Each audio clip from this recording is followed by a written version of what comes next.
Hey guys, this is Doug with Cold War Collectors, and I'm going to be talking about some Albanian items. Now, the first one is a Chinese GK80B helmet. These were exported to Albania before and after the Sino-Albanian split, but in extremely small numbers afterwards. Now, the reason how you can tell the 80A from the 80B is the interior-wise, as in the chin strap. Now, as you can see, this is extremely similar to a riddle system, and it's a lot similar to a Yugoslav helmet's interior. However, there's a difference between the 80A and the 80B. The 80A has a single chin strap, like this one, and the 80B has a single chin strap, and the 80A has a Y chin strap, similar somewhat to a Soviet SSH-40M or an East German M56. Now, the thing that's important about this has 099, which is an identification number, and on the inside of it, it has the original Chinese light green patina of the paint. The exterior has, in this area, and as well as most of the other areas that are not rusted or scraped, has the Albanian dark green area. However, this area has the Chinese original light green paint. The other thing that's interesting about this is this little buckle. This is an Albanian modification to it, because I'm not necessarily certain what the Chinese ones did. I know that they didn't have a buckle though. It also has a lot of strange staining on there that could look like blood, but hopefully it's not. Also, the other problem with this one is that the chin strap part of it used to be there, but now that's gone. The guy said he got this from I think a store in Tarine in like 95 or so, like that. So these are still in service in the Albanian Army. But they're phasing them out for the past gap. They also, in Albania, they also had just wide varieties of helmets. For an extremely short time, they had German M35 helmets, basically left over from the Zaugis. They had Italian M33s. I'm just going to show you an Italian M33. However, this wasn't used by the Albanians. This was used by the Finns. So basically, they had these, except they had a red star on there, similar to what the Yugoslavs did early on. But this is a Finn. This one was modified by the Finns, so it's different. Alright, now the other thing is Albania imported some helmets from the Warsaw Pact. Obviously, they got SSH-40s. I don't know if they got Soviet SSH-40Ms. I know they got Polish WZ-50s. They obviously didn't get any East German, Hungarian, or Bulgarian helmets, nor did they get any Romanian helmets. So, really the only helmets outside of Albania from the Warsaw Pact they got, was Poland and the USSR. Now, I'm going to move on to the hat. This is important because this is the last variation of uniform that they use.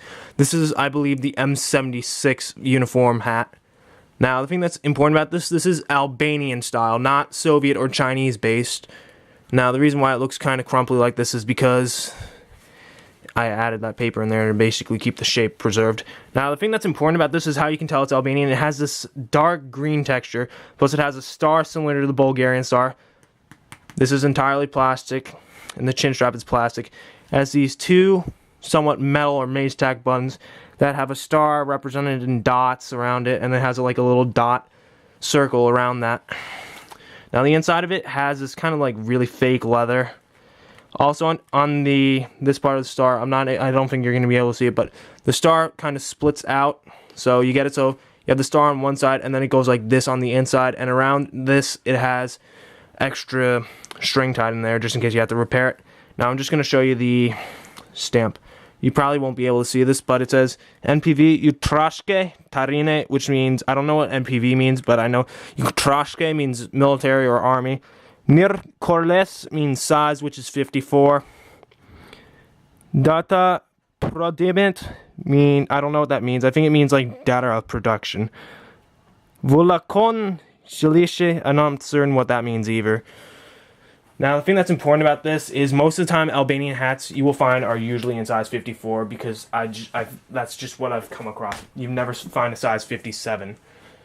Now, the thing that's important about Albanian uniforms is that they went through 3 stages. They went through the Soviet influence, the Chinese influence, and their own independent.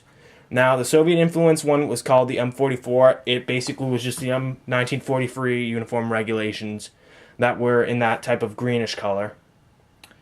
Then eventually they broke off with the Soviets because Ignor Hoxha believed Khrushchev was a revisionist. So then he allied with Mao Zedong of the People's Republic of China, and that he based the M66 uniform off the Chinese Type 65 uniform. Then eventually he broke off with Mao because he said he was a revisionist, and then they started making their M76 uniform, which was completely independent of everybody else. It looked somewhat like an M69 uniform of the Soviet design. However, it looks like that in the fact that it forms like a V in the officer's uniform, but it looks completely different other than that. It looks somewhat like an their service uniform looks somewhat like an M35, but more like a VHKOR service uniform. The VHKOR were Soviet guards who would protect like industries. Now, this is the final Albanian item I have so far. I'm gonna probably get some other ones from some people I know in Albania. This is a Albanian July 10th chest rig, which is for their SKS. Now, the thing that's important about this, Albania started making chest rigs when they allied with the People's Republic of China. First, I don't believe that they bought any. I think they just observed the use of chest rigs in the PRC, and then they started making their own ones. Now, it has this very green texture, and the wool is really coarse. And I'm just going to bring it up just to show you kind of like the coloration of the wool. Now, these toggles are black Bakelite, or they could be plastic. There's one user on RI who's also in Cold War Collectors who has an SKS and an AK chest rig. I believe he has the ones with both the black and brown buttons, but his AK one I'm not certain about.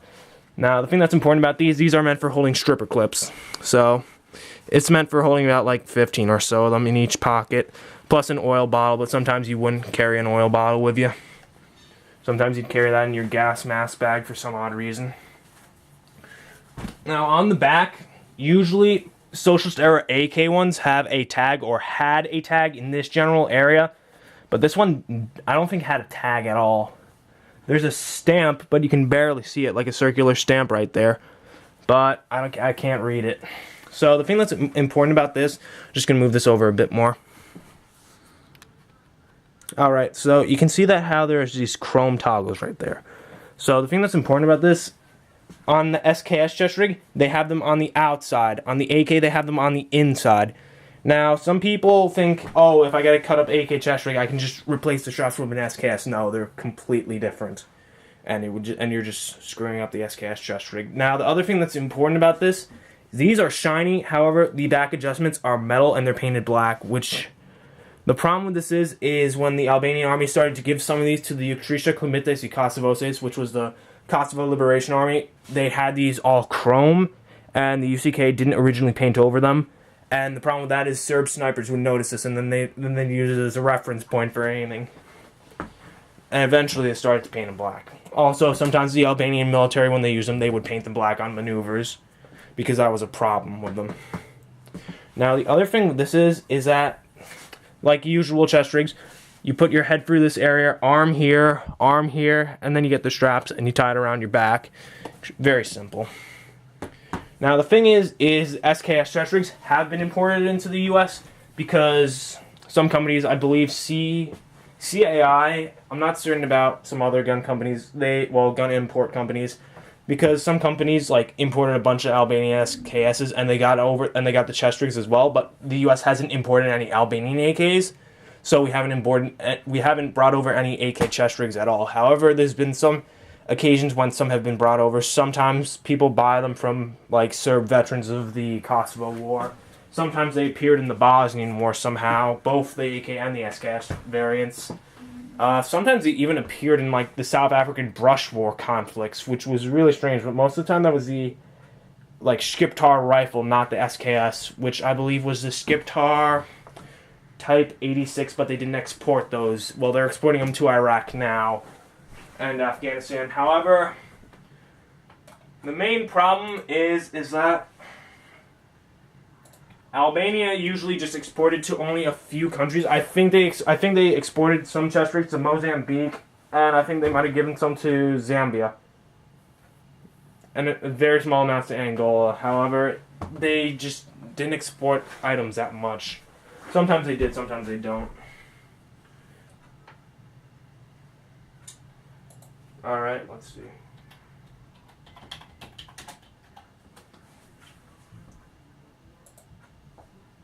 Alright, let's see.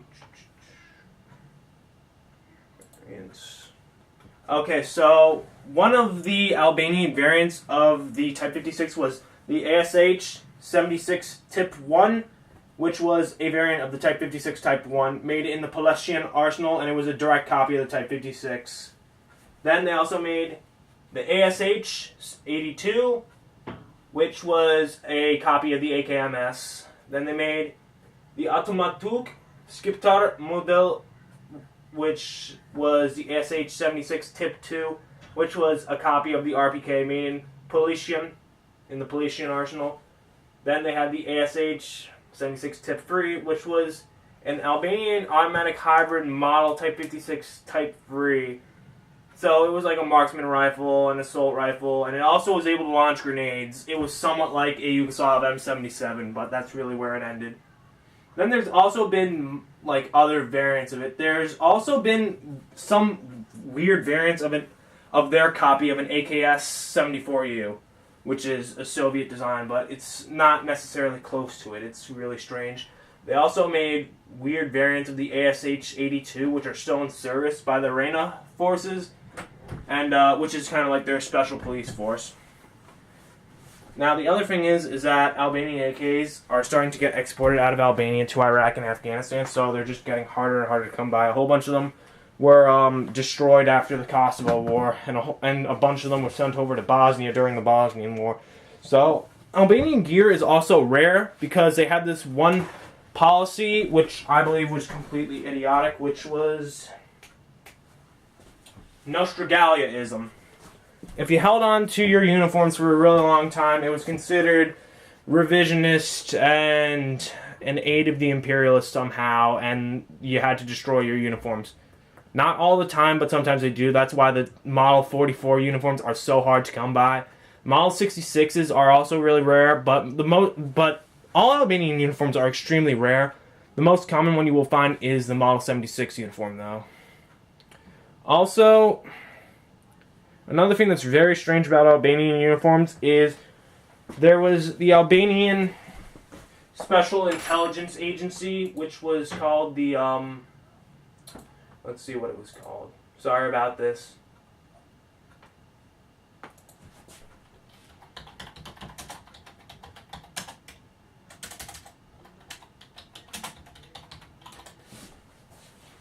Which was called the Siguromate. Now, the thing that's important about them, they had these really weird uniform. Well, they had variants of the M76 uniform. But the thing that was weird is they had light blue socks, which was really weird. So it's like they had the collar tabs, which had like, I believe, light blue or sometimes red. Red sometimes if they had to observe military targets that could possibly be revisionist, and blue if they had to do like work inside of an office or something like that. Now, the thing is that most of the time the military uniforms you see are the parade uniform, and I've only seen very small amounts of any Albanian uniforms. One time there was a Albanian police uniform, all blue, same as the military style of the field cut, but it was extremely small. Then they also sell like the ceremonial shirts, but sometimes they're missing the buttons. In a way, they somewhat look like an M69 uniform, but that's really where it all ends. And if you see any Albanian uniforms or Albanian gear, the thing that's important is the Albanians, what they did originally started off with Soviet gear. For example, the canteens. First they started using Soviet World War II era canteens. Then they went over to Chinese type of canteens, and they made their own local hybrid of a Soviet and Chinese canteen, which was really weird. So it was basically all plastic, and it had the look and shape of the Soviet World War II canteen. Another thing is, they also made their own AK Oilers, which were usually yellow or white. They look almost the same as the Chinese ones, which is the problem with them. Sometimes they had some Chinese ones, but most of the time the Chinese ones were metal, and the Albanian ones were plastic. So, in Albania, if you do see a plastic one, more than likely it is Albanian production. Now, another important thing, Albanian boots. The military, I believe, up till the M65 uniform, I'm not certain. I know the M44, they use Soviet-style jack boots, and I believe the Type 76 pattern uniform, I don't know what they had for those as in foot gear. I know sometimes some pictures of like the lower troops, you can usually see them with jack boots, as well as with the M65 uniform. But I'm not. I know that the Securitate and the M76 uniform. I mean, Siguramate, not Securitate. Securitate were Romania. I'm just thinking of a lot of stuff right now. Sorry about that. So, I know that in your parade uniform and off-duty uniform, you'd be using basically ankle shoes that were like you'd tie them with laces. So, what else was there? Canteens, basically they made their own hybrids. Also, another thing to keep in mind, Albanian helmets, usually they are of Soviet, sometimes the early ones are Soviet design, or Polish, and they usually have a red star, sometimes they don't. Most of the time they're of this type of greenish color, repainted. However, sometimes they're not repainted, which are usually rare, because you gotta remember, Albania cut itself off from the Warsaw Pact, and they went with the Allies, the Chinese, and then they cut themselves off from them.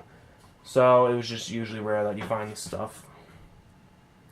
So in general, if you have any Albanian items to sell, or if you see any of them, contact anybody on Cold War Collectors.